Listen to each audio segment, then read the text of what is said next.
Yesterday we had the Sony event showcasing the PlayStation 5 and this massive event that everyone was looking forward to, where we learned about new games for the PlayStation 5, the price of the system, and the release date for the system. Now, I of course made a video talking about my reaction to the event, and I fully stand by everything I said in that video. I thought the presentation itself was great, the game variety was great, there were big surprises of game announcements, and the system was very competitively priced. After making that video, I was very excited for the PlayStation 5.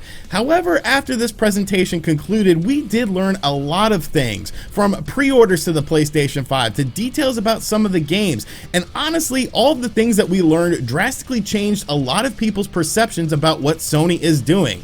Yes, as the title of this video says, Sony lied about PlayStation 5 pre-orders. Sony lied about the games as well for the PlayStation 5. And while I still definitely enjoyed the initial presentation, it does bring up a lot of questions about the next generation of gaming that we definitely need to address. What's going on, guys? I'm RGT85. If this is your first time on the channel, be sure to hit that subscribe button. But without any further ado, we got to talk about Sony's lies, because why you always lying? So first off, let us talk about the pre-order situation for the PlayStation 5, because, well, this might be the biggest botch, well, ever. Sony wasn't super clear about when pre-orders were going to start for the PlayStation 5, but you could do something that would sort of ensure that you would be one of the first people to know about when they would be going live. You could sign up on their website if you were a PSN member to be one of the first people to get your hands on the PlayStation 5 pre-orders whenever they decided to go live.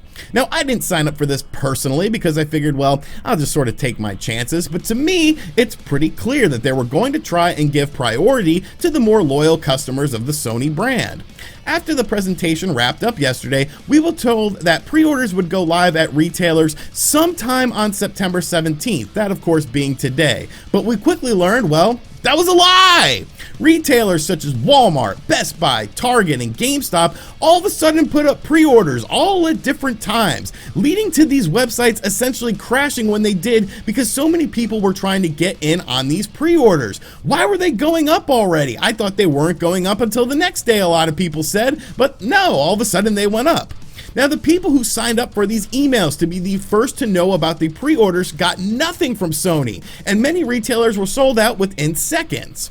Personally, I managed to snag the $4.99 version of the PlayStation 5 on Walmart's website, but honestly, it was a nightmare to do it as I kept having to try over and over again, crossing my fingers that it would go through. It gets worse though because of this confusion. Pre-orders are already being canceled by websites like Walmart. I personally know 3 people who have ordered online and through Walmart's website and have had their pre-orders canceled. Luckily, I am not one of those people yet, but that really makes me worried that maybe my PlayStation 5 pre-order will end up being canceled. GameStop is just even worse though. Some people were able to walk into their local GameStop and pre-order one. Some people were told that pre-orders weren't live yet. Some people were told that pre-orders were only available for employees at the current time. These are all stories that I've had people tell me personally, and it's just like an absolute nightmare. Sony has completely dropped the ball with pre-orders by not giving a concrete date for when they would be available, and many of their diehard consumers, including those who signed up on their damn website to be one of the first people to get a chance to pre-order the system, are now left just out in the cold. Of course, this is leading to scalping as well, and these systems are already substantially marked up on eBay. Now look, I get it. I worked at GameStop when the Xbox 360 launched, which, God, I'm old, and I remember doing pre-orders and everything like that for the Xbox 360. Yes, it was stressful, but it was definitely much more balanced. We knew how many of the systems we were getting in. We knew what day and time the pre-orders were going live, and it was a clear message across the board at all retailers, including the Best Buy that was down the street where I had friends working at. This, however, makes the Super Mario 3D All-Stars collection look like a cakewalk to pre-order, because Sony just completely dropped the ball with this situation, leading to a lot of frustrated customers. Sure, eventually you might be able to get one, but I don't recall a pre-order situation like this before in modern gaming. Now, obviously, the rise of the internet and online websites is leading to a lot of these problems, but Sony has to take most of the blame with this because it's their system. They are in control of the quantity shipped. They are in control of when these pre-orders are supposed to go live. Yet it seems like from this situation, Sony has never done a console launch before. Now, the other issue we learned about yesterday, which arguably is a lot bigger situation for Sony and the PlayStation 5 in general, that has customers, well, just very upset and confused by the situation, has to be with PlayStation 5 games. As of yesterday, before the PlayStation 5 event, Sony was preaching one thing over and over again. The PlayStation 4 was done. You got The Last of Us 2, you got Final Fantasy VII Remake, you got Ghost of Tsushima, and that was it for the big titles coming to the PlayStation 4. Sony believes in console generations, doesn't want games to be held back by previous hardware, and everyone was fine with that statement.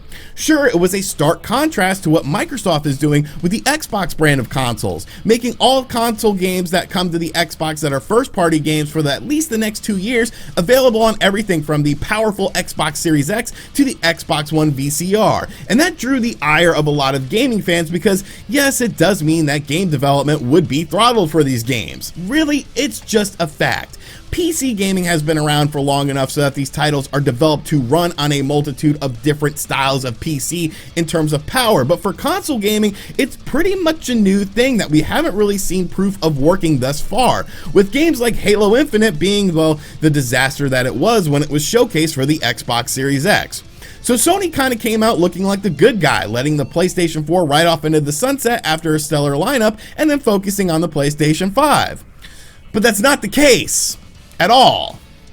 Two of the major titles for the PlayStation 5, Spider-Man Miles Morales and Horizon Forbidden West, which of course is the sequel to Horizon Zero Dawn. Games that we are told were PlayStation 5 exclusives. Well, they aren't. These games are there are versions of these two games coming to the PlayStation 4 as well, and we literally learned about this after the PlayStation 5 presentation. So what the hell happened to believing in console generations and games being held back by old hardware that Sony was instilling into their consumer base? What happened to Ghost of Tsushima being the last major first-party release from Sony on the PlayStation 4? Within a span of months, they completely flip-flopped their message, backtracked on everything that they had been saying, and honestly just straight up lied to people about these games not being on the PS4. Sony is now stating that they plan on supporting the PlayStation 4 for up to 3 or 4 more years with titles, which is the complete polar opposite of everything they have said up until yesterday. At least with Microsoft, they were upfront and honest about the situation. You might not have liked the fact that games like Halo Infinite were coming to the Xbox One VCR. I know I sure as hell didn't because I do think it will throttle game development, but at least they told you their plan from the get-go. With Sony, they essentially pulled a huge bait and switch, straight up lied to consumers about their vision for the platform, and completely botched pre-orders for their upcoming system. I think the real question that we have to ask ourselves, now that we know what Sony and Microsoft's stance is on the next generation of consoles, has to be, what the hell is the point of these consoles?